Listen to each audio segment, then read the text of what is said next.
तर नाशिकमध्ये कुंभमेळ्याच्या पार्श्वभूमीवर काही झाडं कापण्यात येत असल्याचं कळतंय। त्याच पार्श्वभूमीवर गिरीश महाजन यांनी ही पाहणी केली आणि पर्यावरण प्रेमींनी आपली भूमिका तिथे व्यक्त केली। आपण वळूयात पुढच्या बातमीकडे। जळगावच्या जामनेरमध्ये शिंदेंच्या शिवसेनेच्या 2 महिला उमेदवारांनी निवडणुकीतून माघार घेत भाजपात प्रवेश केलाय। वॉर्ड क्रमांक 1 मधील मयुरी चव्हाण आणि वॉर्ड क्रमांक 13 मधील रेशंता सुनवणे यांनी माघार घेतली आहे। शिंदे सेनेकडून एबी फॉर्मसह भरलेले अर्ज त्यांनी मागे घेत भाजपात पक्षप्रवेश केलाय।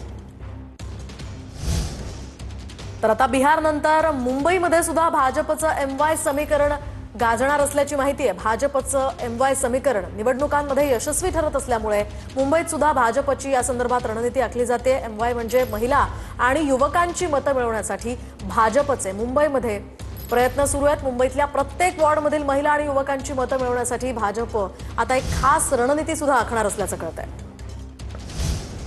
आणि आता बातमी उदय सामंतांची। रवींद्र चव्हाणांनी पहिला प्रचार रत्नागिरीतून सुरू केला आणि त्याबद्दल धन्यवाद असं उदय सामंत म्हणालेत।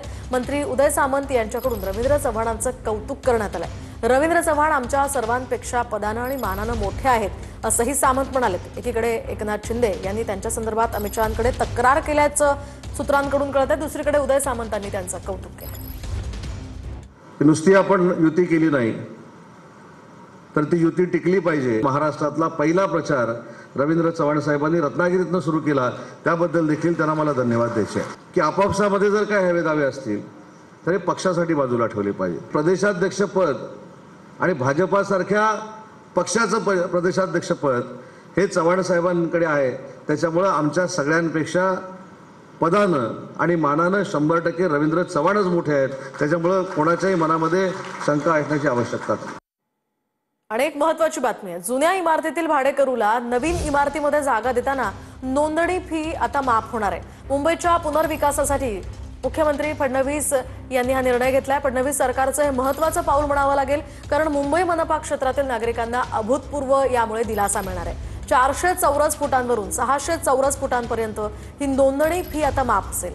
त्यामुळे महसूल मंत्री चंद्रशेखर बावनकुळे यांनी हा महत्त्वाचा निर्णय घेतल्याची माहिती आहे। जमीन घोटाळ्याच्या चौकशीची शांतता सहज नाही, ती आखलेली रणनीती आहे असा आरोप विजय कुंभार यांनी केलाय। माहिती अधिकार कार्यकर्ते विजय कुंभार यांनी या संदर्भातलं ट्विट केलंय।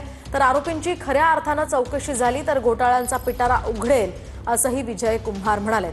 3 प्रकरणांमध्ये एफआयआर दाखल, मात्र एकही अटक नाही असाही आरोप विजय कुंभार यांनी केलाय। आणि आता वसईतनं एक अपडेट समोर येते। वसईमध्ये झालेल्या 13 वर्ष शाळकरी मुलीच्या मृत्यू प्रकरणी ही महत्त्वाची अपडेट आहे। मुंबई उच्च न्यायालयाच्या मुख्य न्यायमूर्तींकडे याचिका दाखल करण्यात आली आहे। शाळेत यायला उशीर झाल्यानं 100 उठाबशा काढायला लावल्यामुळे मृत्यू झाल्याची माहिती आहे। तर या मृत्यू प्रकरणी सुमोटो दाखल करून घेण्याची सुद्धा मागणी आहे। विद्यार्थ्यांना शारीरिक शिक्षा करण्यास प्रतिबंध घालण्याचे निर्देश यामध्ये देण्याची याचिका दाखल करण्यात आली आहे। आणि आता जाऊयात नागपूरमध्ये। नागपुरातील शालार्थ आयडी घोटाळ्यामध्ये 3 लिपिकांना अटक करण्यात आली आहे। नागपूर सायबर पोलिसांच्या पथकानं ही कारवाई केली आहे। शालार्थ आयडी घोटाळ्यात अनेक शिक्षकांची बोगस भरती करण्यात आली होती, त्याच पार्श्वभूमीवर 3 जणांना अटक करण्यात आली आहे।